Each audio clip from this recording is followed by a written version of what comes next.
আমাৰ বহুদিনৰ পৰা সৰ্বশিক্ষা অভিযানত কাম কৰি থকা শিক্ষকসকলৰ চাকৰি নিয়মীয়াকৰণৰ এটা ব্যৱস্থা চলি আছিল।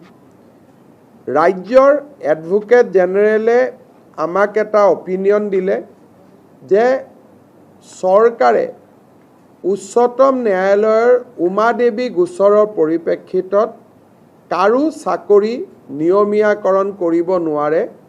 কেবিনেটৰ এই পাৱাৰ উচ্চতম ন্যায়ালয়ে প্ৰত্যাহাৰ কৰিছে।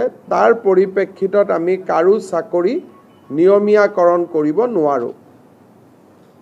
কিন্তু সৰ্বশিক্ষা অভিযানত কাম কৰি থকা শিক্ষকসকলক যাতে আমি সকাহ দিব পাৰোঁ, তাৰ বাবে আজি কেবিনেটে ৩৫,০০০ নতুন শিক্ষকৰ পদ চৰকাৰত সৃষ্টি কৰি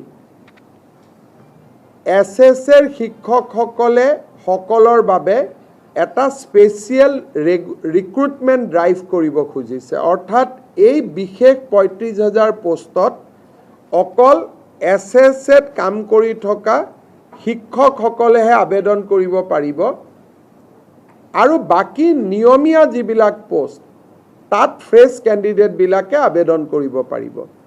এই ৩৫,০০০ শিক্ষকে SSR পৰা আহি চৰকাৰত সোমোৱাৰ লগে লগে সৰ্বশিক্ষা অভিযানত ৩৫,০০০ পোষ্ট বিলুপ্তি হ'ব।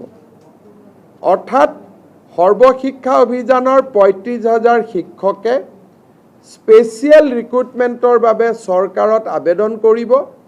চৰকাৰে তেওঁলোকৰ কাগজ পত্ৰ চোৱাৰ পিছত তেওঁলোকক নিয়োগৰ সুবিধা কৰি দিব চৰকাৰত, য'ত NPS পাব, চৰকাৰৰ পে স্কেল পাব, ইনক্ৰিমেণ্ট পাব, গোটেইবোৰ পাব। কিন্তু এইখিনি হৈ উঠাৰ পিছত সৰ্বশিক্ষা অভিযানত পূৰ্বতে কাম কৰি থকা তেওঁলোকৰ পদসমূহ বিলুপ্তি হৈ যাব। অৰ্থাৎ আমি ৰেগুলাৰাইজেশ্যন কৰিব নোৱাৰাৰ বাবে আমি স্পেচিয়েল ৰিক্ৰুটমেণ্ট ড্ৰাইভ সৰ্বশিক্ষা অভিযানৰ শিক্ষকসকলৰ বাবে কৰিব খুজিছোঁ। আৰু ইয়াৰ ফলত মই ভাবোঁ যে অহা ৪-৫ মাহৰ ভিতৰতে সৰ্বশিক্ষা অভিযানৰ প্ৰতিগৰাকী শিক্ষকেই চৰকাৰত নিযুক্তি পোৱাৰ সম্ভাৱনা মুকলি হ'ব। আজিও তেওঁলোকে ৰেগুলাৰ ৰিক্ৰুটমেণ্ট ড্ৰাইভত কিছুমান তেওঁলোকে ৰেগুলাৰাইজ হৈ থাকে, কিন্তু এইটো তেওঁলোকৰ কাৰণে হোলচেল কৰা হ'ব। সেইকাৰণে আমাৰ ৩৫,০০০ শিক্ষকে চৰকাৰত সোমাবলৈ এটা সুবিধা পাব।